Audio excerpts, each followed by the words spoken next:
हे नाथ, तू ही मनुष्य जीवन का वास्तविक ध्येय है। हम अपनी इच्छाओं के गुलाम हैं जो हमारी उन्नति में बाधक हैं। तू ही एकमात्र ईश्वर एवं शक्ति है जो हमें उस लक्ष्य तक ले चल सकता है। बिना तेरी सहायता तेरी प्राप्ति असंभव है।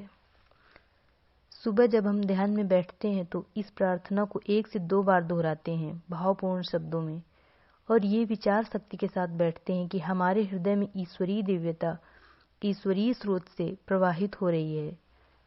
हाँ, बीच बीच में कुछ ख्याल जरूर आते हैं, तो उनसे हमें लड़ना नहीं है, बल्कि धीरे से फिर अपना ध्यान हृदय पर मोड़ना है। यदि हम उन विचारों पर उलझते हैं तो उन्हें और बल मिल जाता है, जिससे हमारे ध्यान में बाधा उत्पन्न होती है। और अधिक विचारों से बचने के लिए सायंकालीन सफाई का नियम है, जो कि हमारी आध्यात्मिक प्रक्रिया का सबसे महत्वपूर्ण हिस्सा है। शाम की सफाई में हम इस विचार के साथ अपने आसन में बैठते हैं कि हमारे अंदर की अशुद्धियां, संस्कार आदि हमारे पीठ के पीछे से धुएं और भाप के रूप में बाहर जा रहे हैं, और हमारे हृदय में ईश्वरीय दिव्यता बह रही है जिसे हम महसूस कर रहे हैं।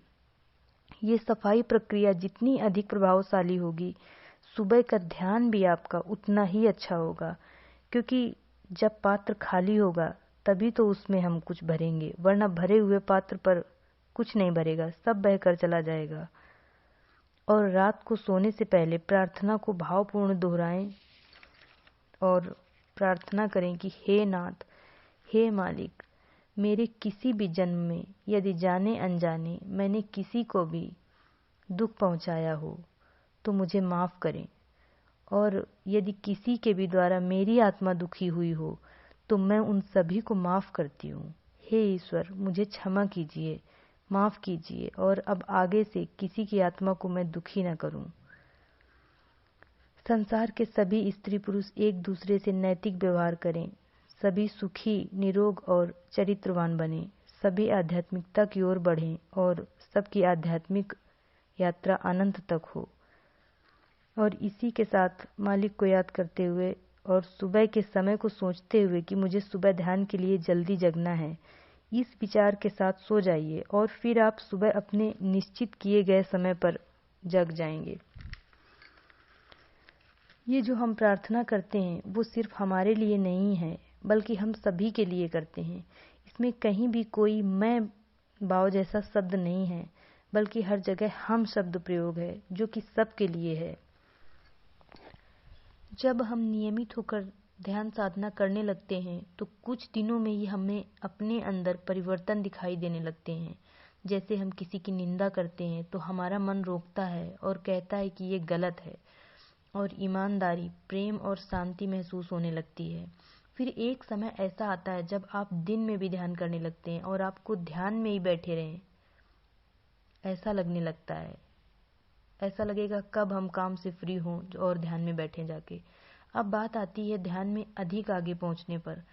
हम अपनी बंद आँखों से जो कुछ भी देखते हैं और कानों से जो कुछ भी सुनते हैं, वो हम हर दिन ध्यान में देखना और सुनना चाहते हैं, क्योंकि इतना आनंददायक होता है।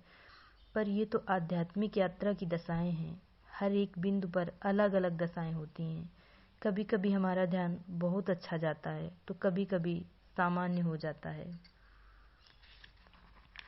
इससे हमारे मन को बेचैन होने की ज़रूरत नहीं है कि अब ध्यान अच्छी तरह क्यों नहीं हो रहा है या अब सब सामान्य क्यों है। बस हमें नियमित रहना है और बाकी सब हमारे मालिक पर छोड़ देना है। जो लोग अपने दुख में मालिक को याद करते हैं और खुशी होने पर भूल जाते हैं, उनके लिए पूज्य बाबूजी महाराज ने कहा है कि या तो सुख और दुख दोनों मुझे दे दो तो ठीक है। लोग केवल दुख में याद रखते हैं। ये तो बिल्कुल केला खा के छिलका फेंकने जैसा है। बाबूजी महाराज कहते हैं कि सहज मार्ग आपसे आपकी जीवन भर की कमाई नहीं मांगता, अपना परिवार त्यागने को नहीं कहता और न ही आपको जंगल में जाने को कहता है। यह बहुत ही सरल पद्धति है। प्रातः ध्यान, शाम को सफाई, रात में प्रार्थना। कोई बड़े बलिदानों की जरूरत नहीं है। आध्यात्मिकता में हम स्वयं के लाभ के लिए आज्ञा पालन करते हैं और लाभ उठाते हैं। आध्यात्मिकता में अभ्यास करोगे तो उन्नति पाओगे, प्रयास करोगे तो सफलता मिलेगी, ध्यान करोगे तो अंतर्मन मिलेगा और मौन रहोगे तो शांति मिलेगी। मौन रहना भी एक बहुत बड़ी बात है। सेवा करोगे तो आत्मसम्मान पाओगे, साधना करोगे तो लयावस्था पाओगे, सतत स्मरण करोगे तो मालिक को पाओगे। लक्ष्य निश्चित करो, मंजिल अवश्य मिलेगी। और सहज मार्ग में सतत स्मरण पर बहुत जोर दिया गया है।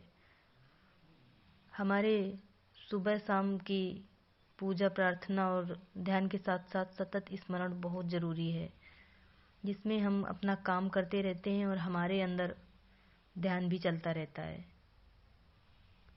इससे हमारे अंदर जो विचार चलते रहते हैं, अनावश्यक विचार, वो संस्कार का रूप धारण नहीं कर पाते हैं। जिस प्रकार से एक माँ अपना काम करते हुए अपने बच्चे का भी ध्यान रखती है, उसी तरह से सतत स्मरण भी है। हम अपना काम करते रहते हैं और हमारे अंतर्मन में ईश्वरीय भाव चलता रहता है। जहाँ तक मैं अपनी बात करूँ सतत स्मरण में, तो मेरा काम चलता रहता है और मेरे अंदर अंतरात्मा में हे नाथ, हे मालिक या जय मालिक, इस तरह से चलता रहता है। इस प्रक्रिया में शुरुआत में तो हम कुछ देर याद रखने के बाद में फिर भूल जाते हैं और काम पर ही पूरा ध्यान होता है, लेकिन धीरे धीरे जब हम इसकी आदत डालने लगते हैं, हमें याद आए तो फिर से हम शुरू हो जाते हैं, तो फिर आदत बन जाती है और फिर परमानेंट आपका काम चलता रहेगा और आपके अंदर मालिक की याद चलती रहती है। जी।